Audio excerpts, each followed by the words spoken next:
Electric field in a certain region of space is given by this value. तो ये क्या given है? E vector. Electric flux निकालना है और किसका? एरिया वेक्टर गिवन है। तो ई वेक्टर पता है, एरिया वेक्टर पता है, तो फ्लक्स का क्या फॉर्मूला लगेगा? E vector dot S vector. तो ई वेक्टर की जगह ई वेक्टर, एस वेक्टर की जगह एस वेक्टर, और +1 का डॉट प्रोडक्ट सबको आता है, आई को आई के साथ, जे को जे के साथ, आंसर आएगा। तो ये स्टेप क्लियर है। इस क्वेश्चन में आपको ई वेक्टर गिवन है, बस ये बताओ ई वेक्टर की डायरेक्शन कहाँ है, इसकी वैल्यू देखते हुए बताओ। आई कैप का मतलब एक्स एक्सिस, सही है। वो कह रहा है फ्लक्स निकालो, किसका? एक स्क्वायर शीट है 10 बाय 10 की, एरिया निकाल लेना, 10 बाय 10 का 100 सेंटीमीटर स्क्वायर है, मीटर स्क्वायर में कन्वर्ट कर लेना। एरिया पता है, जिसका plane is parallel to Y Z plane, आज हमने किया।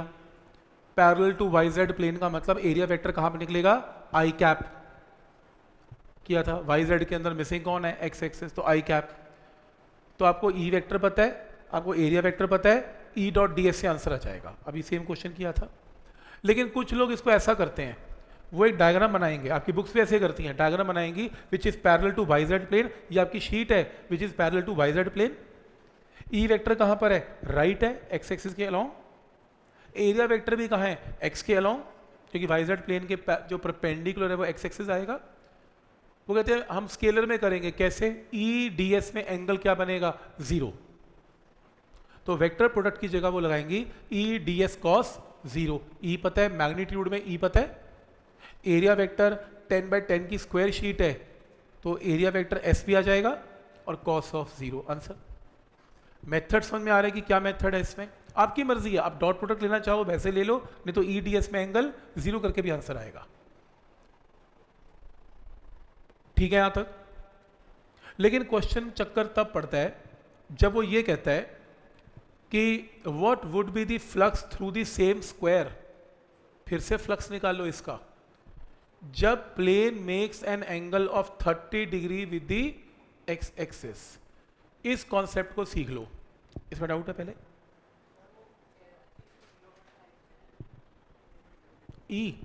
ई 5 इंटू 10 की पावर 3। एरिया वेक्टर क्या है? 10 into 10 100 centimetre square, metre square में कन्वर्ट किया है फर्दर, इसलिए क्या है 10 की पावर -4 मीटर स्क्वायर कर रहा है। देखो वो वाला, ये वाई जेड प्लेन है, वो रहा दीवार, ये रहा ई वेक्टर एक्स एक्सिस, और ये रहा एस वेक्टर, दोनों वेक्टर सेम डायरेक्शन हो गया। ठीक, ये जो मैं कॉन्सेप्ट बताने जा रहा हूं ना, ये इतना इंपॉर्टेंट है, ये सिर्फ इलेक्ट्रोस्टैट्स में नहीं, ये मैग्नेटिक के चैप्टर में इतना यूज होगा। तो या तो आपके +2 में 50 न्यूमेरिकल ठीक होंगे, या 50 के 50 गलत होंगे, क्योंकि आपको एंगल देखने नहीं आएंगे।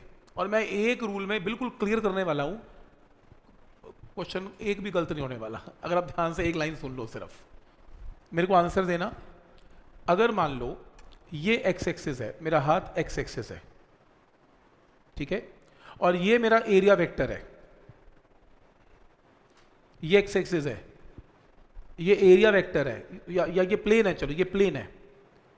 तो ये बताओ कि अगर ये प्लेन एक्स के अलोंग है, तो एरिया वेक्टर और एक्स एक्सिस में एंगल क्या बनेगा?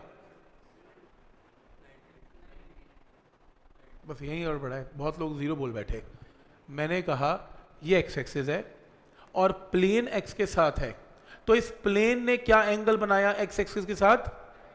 गलत। मैंने कहा इस प्लेन ने क्या एंगल बनाया? तुमने सुना ही नहीं क्वेश्चन, तुम जल्दी में सुन रहे हो। ध्यान से, मैंने आपको 2 क्वेश्चन पूछ लिए, फिर से स्लो मोशन में। मैंने कहा कि अगर ये एक्स एक्सिस है और ये प्लेन है, इस प्लेन ने क्या एंगल बनाया एक्स के साथ? 0 की 90? 0, सही है, क्योंकि ये प्लेन एक्स के साथ जा रहा है 0। लेकिन जब मैं बोलूंगा इसके एरिया वेक्टर ने क्या एंगल बनाया एक्स के साथ? 90। क्यों? क्योंकि area vector is always perpendicular to the, तो पेन है इसका एरिया वेक्टर, तो एक्स के साथ एंगल क्या बन रहा है? 90। ये बात समझ में आ रही है सबको? ये एक्स एक्सिस है, प्लेन इसके साथ है, तो इस प्लेन ने क्या एंगल बनाया 0, पर एरिया वेक्टर तो ऐसे है, तो एरिया वेक्टर ने एंगल क्या बनाया प्लेन के साथ, एक्स के साथ 90। ठीक, कोई डाउट इसमें? चलो आपसे आपको नहीं इमेजिन हुआ, छोड़ दो। ऐसे लोग भी तो होंगे यार जिनकी इमेजिनेशन उतनी नहीं होगी और गलत कर बैठेंगे, तो उनके लिए एक शॉर्टकट सुन लो, मतलब सोचना भी नहीं है, दिमाग बंद करते हुए भी आंसर ठीक आ जाएगा। अगर आपके प्लेन ने कभी भी एंगल किसी भी एक्स एक्स के साथ 0 बनाया, तो जो इसका नॉर्मल होगा या इसका परपेंडिकुलर एरिया वेक्टर होगा वो 90 माइनस 0 एंगल बनाएगा, यानी कि 90 में से माइनस कर देना है आपने। जैसे मैं क्वेश्चन चेंज कर रहा हूं, अगर ये एक्स एक्सिस है और मैंने क्या किया, इसको रोटेट कर दिया, मैंने इस प्लेन को रोटेट कर दिया कितना, 30 डिग्री ऐसे बना दिया। अब इसके प्लेन ने एक्स के साथ क्या एंगल बनाया 30, क्योंकि मैंने इसको कितना मोड़ दिया 30, तो ये और ये एक्सिस आपस में कितना एंगल बना रहे हैं 30। पर जब मैंने इस प्लेन को यहां मोड़ा, तो ये देखो पेन देख लो, एरिया वेक्टर ये भी तो मुड़ा, देख रहे हो, ये पेन भी तो मुड़ा, प्लेन मुड़ा 30 तो एरिया भी मुड़ा 30। अब इमेजिन करो एक मिनट के लिए, ये आपका एक्स एक्सिस है, ये पेन आपका एक्स एक्सिस है, शुरू में प्लेन ऐसा था तो एरिया वेक्टर ने क्या एंगल बनाया था, ये pen black pen area vector है 90, मेरा हाथ 30 मुड़ गया, मेरा पेन 30 मुड़ गया। जब ये पेन शुरू में 90 डिग्री एंगल बना रहे और प्लेन मुड़ने से ये 30 मुड़ गया, तो बचा हुआ एंगल कितना है 60। 30 मत करना, बहुत तो क्या करते हैं, वो कहेगा प्लेन 30 डिग्री मुड़ गया, कहेंगे ठीक है थीटा 30, ऐसे कहते 30, क्योंकि प्लेन का एंगल कौन पूछ रहा है, मैं तो एरिया वेक्टर पूछ रहा हूं, एरिया वेक्टर ने एंगल क्या बनाया एक्स के साथ 60। और अगर आपको इसमें कंफ्यूजन है तो वो भी छोड़ दें, बस ये बता दें कि इस प्लेन ने, अगर ये प्लेन मुड़ गया तो प्लेन कितना मुड़ा 30, तो एरिया वेक्टर ने कितना एंगल बनाया 90 में 30 कितना कितना हुआ 60। इमेजिन कर लेंगे तो बहुत अच्छी बात है, नहीं तो 90 में से प्लेन का एंगल माइनस करेंगे तो उसका एरिया वेक्टर का एंगल आ जाएगा। क्लियर है? अब मेरा क्वेश्चन यही तो है, वो कह रहा है मेरा प्लेन 30 डिग्री मुड़ गया, तो अगर मेरा प्लेन पहले एक्स के साथ था तो पहले एरिया वेक्टर का एंगल 90 था, प्लेन मुड़ गया एरिया मुड़ गया 30, तो बचा हुआ एंगल कितना है 60। तो अब फ्लक्स क्या होगा, तो कोई बात नहीं, E D S cos of क्या करना है 60, 30 मत कर देना, यहां पर 60 करना है, ये इंपॉर्टेंट है, अंडरलाइन कर लो इसे। तो 30 नहीं मोड़ना आपने, कितना मोड़ना है 60। क्यों 60? क्योंकि एंगल किसके किसके बीच में देखा जा रहा है, ई वेक्टर और एस वेक्टर के बीच में। ये कॉन्सेप्ट समझ में आया यहां तक, इसकी प्रैक्टिस होती रहेगी आगे, बाकी तो कुछ नहीं है इसमें। ठीक है, नेक्स्ट क्वेश्चन देखें।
Spherical Gaussian surface encloses a charge of, Q पता है, एक स्फेयर है, स्फेयर के अंदर इतना चार्ज है, इलेक्ट्रिक फ्लक्स निकालो पासिंग थ्रू द सरफेस, तो क्या होगा, Q by epsilon not, simple, क्योंकि क्लोज बॉडी है।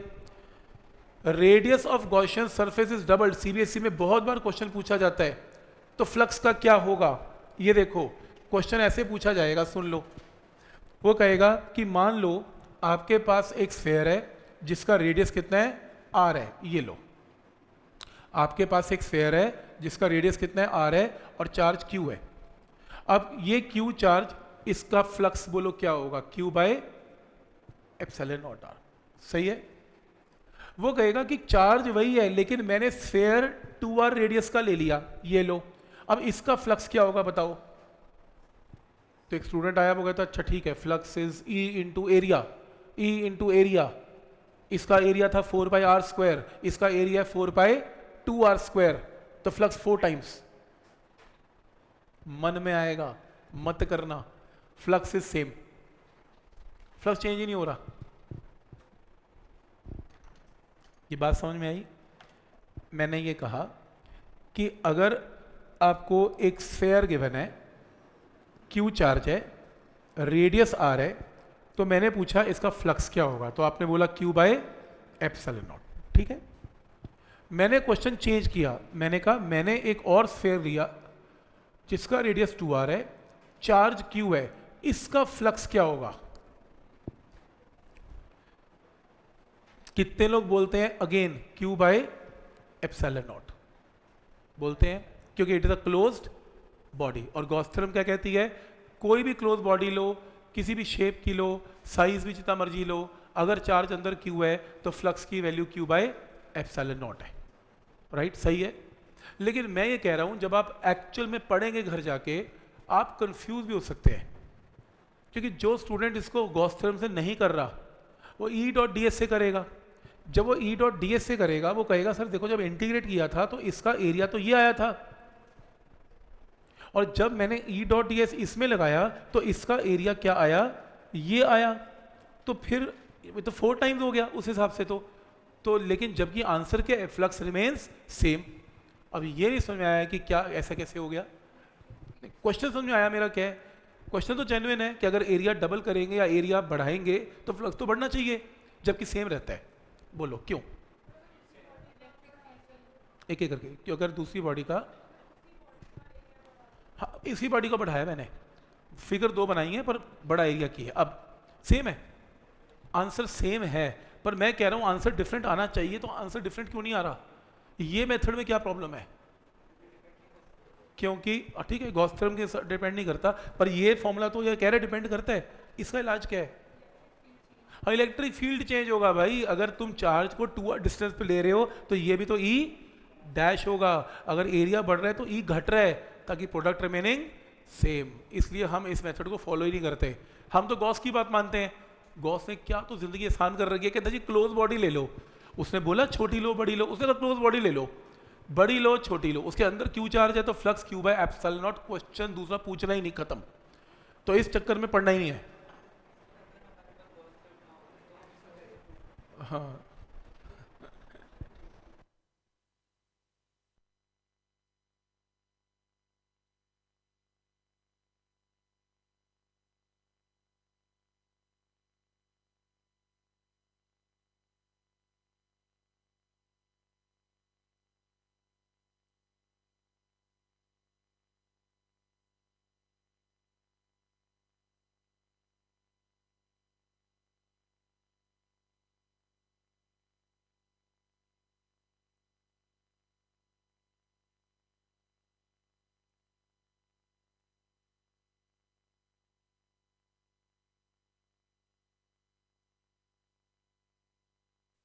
क्लियर है यहां तक, हाँ या ना, ठीक है। तो कई कहते हैं कि नहीं और थोड़ा क्लियर दिखाओ, समझ में नहीं आ रहा कि ऐसा कैसे हो सकता है, और क्लियर देखो। इमेजिन करो ये आपके पास एक स्फेयर है छोटा, ठीक है, इमेजिन करो इसकी लाइंस ऐसे जा रही हैं, मैं थ्योरी में समझा रहा हूं, न्यूमेरिकल नहीं समझाऊंगा मैं, ये देखो मान लो इसमें से लाइंस बाहर निकल रही हैं, और चलो लाइंस तो काउंट हो नहीं सकती, पर चलो मान लो 4 लाइंस निकली इसमें से, इमेजिन कर लो। अगर मैं एक और स्फीयर लूं जो एग्जैक्टली इसके बाहर बनाऊं ऑफ रेडियस डबल, वही लाइंस इसको भी तो क्रॉस करेंगी 4 की 4, तो फ्लक्स रिमेनिंग सेम। जो लाइंस अंदर से क्रॉस होती हुई जा रही हैं वही बाहर भी कट करेंगी, तो फ्लक्स चेंज नहीं होगा। सही चीज बनाई उसने। तो वैसे तो गॉस थ्योरम इटसेल्फ ही सफिशिएंट है, पर थ्योरी में ये चीज प्रूव की जा सकती है जैसे तू कह रहा है। मैथमेटिकली नहीं करूंगा, थ्योरी में तो हो गई। ठीक है यहाँ तक? ठीक है, नेक्स्ट है। तो उसने क्या बोला, पहले केस में फ्लक्स आ गया, अगर मैंने दूसरे का साइज डबल कर दिया तो फ्लक्स रिमेनिंग सेम। ये सीबीएसई में आता होता है, आर की जगह 2r रेडियस में फ्लक्स का क्या होगा, लोग उठा के डबल कराते हैं, सेम करना है मार्क। क्लियर है यहाँ तक? नेक्स्ट ये क्वेश्चन हो गया, क्यूब वाला क्वेश्चन है, सेम शीट वाला रिपीट है। हेमिस्फीयर वाला क्वेश्चन मैंने आपको आते ही बता दिया था, ये हो गया। सिलेंडर वाला क्वेश्चन मैंने आपको बता दिया, ये सेम क्वेश्चन है। ये 3 फिगर्स आप ध्यान से देख लें। पहली फिगर में ये हेमिस्फीयर है जो क्लोज्ड है। मुझे बस ये बताओ, ये हेमिस्फीयर क्लोज्ड है कि ओपन है? ये हेमिस्फीयर क्लोज्ड है कि ओपन है? क्लोज्ड है। ये ओपन है कि क्लोज्ड है? कैसे पता लगा ओपन है?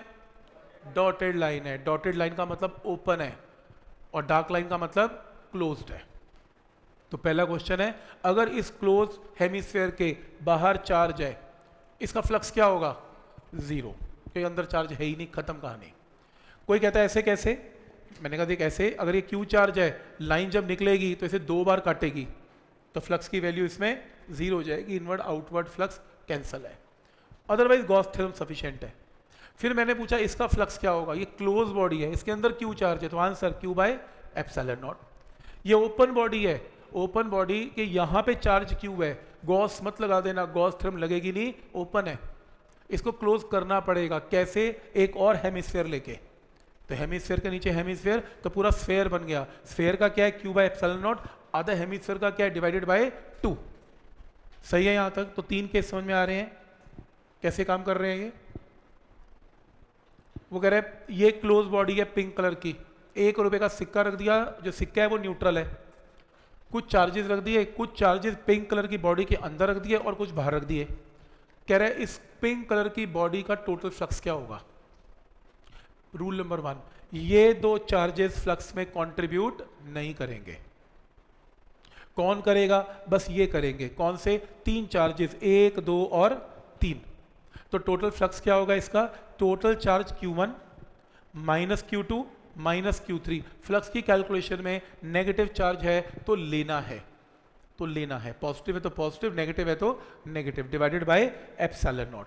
तो चार्जेस पुट करके आंसर निकाल लेना। क्या ये मेथड समझ में आ रहा है कि कैसे सोचना है इसे? ठीक है। जैसे ये भी सीबीएसई में बहुत आता है क्वेश्चन, ये वाला क्वेश्चन है, आपके पास 2 शेल्स हैं, आपके पास 2 स्फीयर्स या 2 शेल्स हैं, देख रहे हो डायग्राम। एक चार्ज इसके अंदर है, एक चार्ज यहां पे है, Q है, और एक 2Q है। पहला क्वेश्चन नंबर 1, S1 स्फीयर का फ्लक्स क्या होगा? S1 के अंदर कितना चार्ज है? Q। तो आंसर क्या है? Q by epsilon not. दूसरा क्वेश्चन, आउटर शेल का फ्लक्स क्या होगा? अब आउटर शेल के अंदर कितना चार्ज है टोटल? एक 2Q और एक Q, तो कुल मिला के कितना? 3Q bye epsilon not. ये स्टेप क्लियर है यहां तक? तो इनर शेल में Q चार्ज है, आउटर में 2Q और Q चार्ज है। फिर कहेगा इन दोनों फ्लक्स की रेशियो क्या है? डिवाइड कर देना, आंसर 1:3। स्टेप समझ में आ रहा है यहां तक? ठीक है यहां तक? नेक्स्ट है, इसी क्वेश्चन के अंदर वो कह रहे हैं, अगेन क्वेश्चन चेंज किया उसने, सेम क्वेश्चन है, एवरीथिंग इज सेम। इस अंदर के स्फीयर में एक डाइलेक्ट्रिक कांस्टेंट डाल दिया K। इस अंदर के स्फीयर में डाइलेक्ट्रिक कांस्टेंट डाल दिया K, एक मीडियम से भर दिया। अब इसका फ्लक्स क्या है? तो आंसर होगा Q divided by epsilon M। Not हट गया, वैक्यूम हट गया, अब क्या आ गया? Epsilon M। मीडियम हो गया ना, मीडियम चेंज हो गया, तो एप्सिलॉन नॉट की जगह एप्सिलॉन M। क्या स्टेप समझ में आ रहा है यहां तक? तो अंदर के स्फीयर का क्या बनेगा? Q by epsilon M। लेकिन हमने फर्स्ट लेक्चर में डाइलेक्ट्रिक कांस्टेंट किया था, क्या किया था? Epsilon M bye epsilon not. तो एप्सिलॉन एम क्या होगा, के टाइम्स एप्सिलॉन नॉट। तो इसकी जगह पुट कर दो एप्सिलॉन एम की जगह के टाइम्स एप्सिलॉन नॉट, ये आंसर ऑब्जेक्टिव मार्क करके आना। समझ में आ रहा है यहाँ तक? क्योंकि मीडियम डालने से आंसर एप्सिलॉन एम होने से आंसर सही है। फिर उसने क्वेश्चन फिर चेंज कर दिया, कह रहे फिर से वही दो स्फेयर्स हैं, इस बार डाइलेक्ट्रिक अंदर डालने की बजाय यहां डाल दिया बाहर। अब कहता है जी आउटर का फ्लक्स क्या होगा, या इनर का फ्लक्स क्या होगा, सॉरी, जो इनर का फ्लक्स होगा वो क्या होगा, Q divided by epsilon not, क्योंकि इस अंदर के स्फेयर के अंदर चार्ज देखा जाएगा, बाहर देखा नहीं जाएगा, क्योंकि आपको फ्लक्स किसका निकालना है, S1 का, तो answer Q by epsilon not. ये पॉइंट समझ में आ रहा है? पहले आउटर कॉम्प्लेक्स है,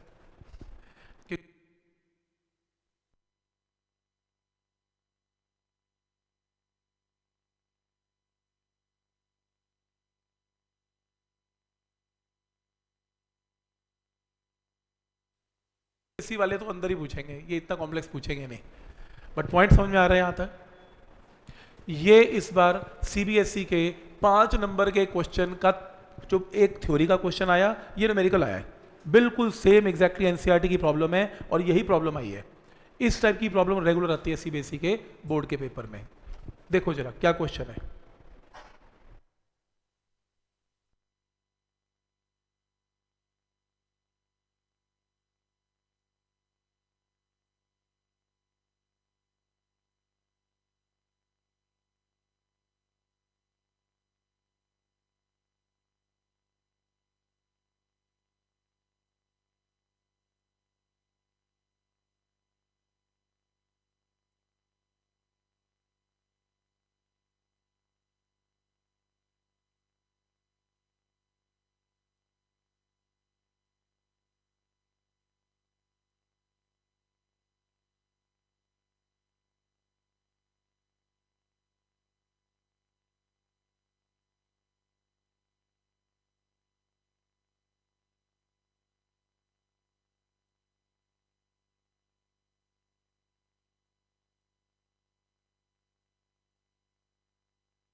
क्योंकि ये क्वेश्चन आपके बोर्ड में आए हुए क्वेश्चन में से है, और बहुत बार आता भी है, मेरे टेस्ट में आएगा, जब पेपर दूंगा वैल्यू चेंज करके देख लो, 3 नंबर पक्के हो जाने आपके न्यूमेरिकल्स में, आपके स्कूल में भी आ सकता है। अब इससे ऊपर और कुछ है नहीं बताने के लिए, ध्यान से देख लो, नंबर बढ़ रहे हैं। देखो क्वेश्चन है, इलेक्ट्रिक फील्ड की वैल्यू गिवन है, अल्फा अल्फा कुछ नहीं है, अल्फा की वैल्यू 800 है, तो इलेक्ट्रिक फील्ड की जो वैल्यू है, आप ऐसे मन में सोच सकते हैं कितनी है, 800 into X raise to power 1/2 है। इलेक्ट्रिक फील्ड की डायरेक्शन बोलो कहां पर है, आई कैप, जे कैप की के कैप, आई कैप एक्स एक्सिस कैसे पता लगा, इतना बड़ा बड़ा लिखा हुआ है, कहते हैं वाई और जेड में तो है ही नहीं, और कहां पर है, सिर्फ एक्स में है, तो एक्स कोऑर्डिनेट के ऊपर है, तो एक्स एक्सिस है, ठीक है। नंबर 2, इस एक्स एक्सिस के ऊपर एक क्यूब को रख दिया, गिवन है, फिगर गिवन होगी, क्यूब को रख दिया, और क्यूब की जो साइड है वो ए है, और क्यूब को कहां रखा, at a distance of A from origin, origin से ए डिस्टेंस दूर रख दिया, सही है, क्लियर है यहां तक। मुझे पहले ये बताओ कि इस फेज पे, ये फेज देख रहे हो, इस फेज पे इलेक्ट्रिक फील्ड की वैल्यू क्या होगी, 800 इंटू एक्स, एक्स की वैल्यू इस फेज पे कितनी है, ए, ओरिजिन से कितनी दूरी पे है, ए, तो यहां पर क्या आएगा, a raise to power half, a E1 है, और इस फेज पे इलेक्ट्रिक फील्ड कितना है, 800 इंटू, बोलो एक्स की जगह 2a, a plus A 2a, तो 2a raise to power half, इसका मतलब इलेक्ट्रिक फील्ड की वैल्यू एक्स एक्सिस पर सेम नहीं है, यहां पर कम है और यहां पर ज्यादा है। तो पहली चीज समझ में आ गई। दूसरी चीज, इलेक्ट्रिक फील्ड की वैल्यू करेक्शन कर लेना अपनी बुकलेट में, ये E1 करना और ये E2 करना। ये E1 है और ये E2 है, सेम नहीं है। E1 है और E2 है, और E1 निकालना सिखा दिया मैंने, 800 into A raise to power half, और इसका मतलब 800 into 2 A raise to power half. Electric field कहां पर है? X axis. अगर मैं इस फेस की बात करता हूं, लेफ्ट फेस की, इलेक्ट्रिक फील्ड कहां है? X axis. एरिया वेक्टर इसका कहां है? उस तरफ का मतलब बॉडी के अंदर नहीं होता, एरिया वेक्टर बॉडी के बाहर होता है और परपेंडिकुलर टू दी सरफेस। यहां पर ई वेक्टर राइट है, एरिया वेक्टर राइट है, क्योंकि आउटवर्ड होता है बॉडी के, परपेंडिकुलर टू दी सरफेस। छत के ऊपर ई वेक्टर इस तरफ है, ई वेक्टर तो है ही राइट की तरफ, एरिया वेक्टर ऊपर। इस बॉटम फेस पे ई वेक्टर राइट है, एरिया वेक्टर नीचे। अगर आप ध्यान से देखें कि छत के ऊपर E और S में एंगल क्या बनेगा? 90, तो फ्लक्स क्या होगा? 0। E ds cos 90 is 0। नीचे भी E और ds में एंगल 90, तो E ds cos 90 इज 0। इस फेस पे भी, जो इधर को या पीछे की फेस पे ds वेक्टर बोर्ड के अंदर है, E वेक्टर राइट की तरफ है, एंगल 90, तो और इस आगे वाले फेस के ऊपर भी E वेक्टर राइट है, एरिया वेक्टर बाहर है, एंगल 90, तो 4 फेस में फ्लक्स 0 होगा। एक इस फेस में, एक यहां पे, एक आगे और एक पीछे। 2 जगह 0 नहीं होगा, एक यहां पे, क्योंकि यहां पर E और ds में एंगल कितना है? 0, वेक्टर सेम डायरेक्शन में है। और एक यहां पे E और ds में एंगल कितना है? 180, स्ट्रेट लाइन है, तो एंगल क्या बनेगा? 180। तो टोटल फ्लक्स क्या होगा? 4 फेसेस का तो 0 हो गया, बाकी 2 फेसेस का क्या हुआ? E1 into area into cos 180 यहां के लिए, और E2 into area into cos 0 यहां के लिए। सही है? यहां पर एक एंगल 0 बन गया, एक एंगल 180 बन गया। कोई डाउट इसमें? ठीक है, 4 का तो लेना ही नहीं, 4 का तो 0 है। नेक्स्ट है, अब E की वैल्यू मैंने आपको निकालनी सिखा दी। E1 की वैल्यू में यहां x की जगह a पुट करना है, और cos 180 क्या होता है? -1। और एरिया कितना है? a square. a स्क्वायर कैसे? साइड कितनी है क्यूब की? a, तो ये पिंक कलर का पूरा फेस एरिया क्या बनेगा? a into a square, square sheet है, तो एरिया स्क्वायर cos 180 -1 है। और फिर यहां पर भी E2 में alpha into 2a raise to power half, और एरिया की जगह a स्क्वायर cos 0 क्या होता है? 1। बस इसमें से आप कॉमन निकाल लो, इसको सेट करके आप कॉमन निकाल लो, ये माइनस टर्म हो गई, इनको मल्टीप्लाई करो a की पावर 5/2, इनको मल्टीप्लाई करो a की पावर 5/2, तो यहाँ से कॉमन निकाल लो। कॉमन निकाल के अल्फा आपको पता है, a आपको पता है, सॉल्व करके ये आंसर आ गया। चलो आंसर जो भी आया, मेथड समझ में आया टोटल फ्लक्स का। ये पहला पार्ट है। बोर्ड वालों ने ये पूछा, टोटल फ्लक्स नहीं पूछा, सेम क्वेश्चन है। वो कहते हैं इस क्यूब के अंदर कितना चार्ज है ये बताओ। गिवन नहीं है, अंदर चार्ज होगा? क्यों? क्योंकि नेट फ्लक्स नॉन जीरो है, और गॉस थ्योरम क्या कहती है? अगर इसका फ्लक्स है तो इस बॉडी के अंदर चार्ज है। तो क्या करें? एक स्टेप और एक्स्ट्रा कर देना, इसके अंदर जो भी आपका फ्लक्स आया 1.05, इसको क्या लिखोगे? Q divided by cross multiply करके चार्ज आ जाएगा, ये आंसर है। तो पहले फ्लक्स निकलेगा, फिर flux is equal to Q by epsilon naught से चार्ज की वैल्यू आएगी। पॉइंट समझ में आ रहा है? यहां तक क्या लॉजिक है इसमें? ये बात समझ में आ रही है यहां तक? तो पहले फ्लक्स निकलेगा, उसके बाद फिर चार्ज निकलेगा।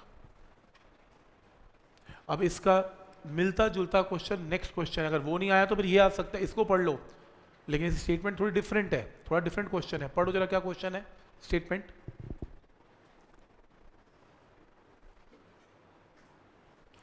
तो स्टेटमेंट है ई वेक्टर, बोलो ई वेक्टर की डायरेक्शन क्या है?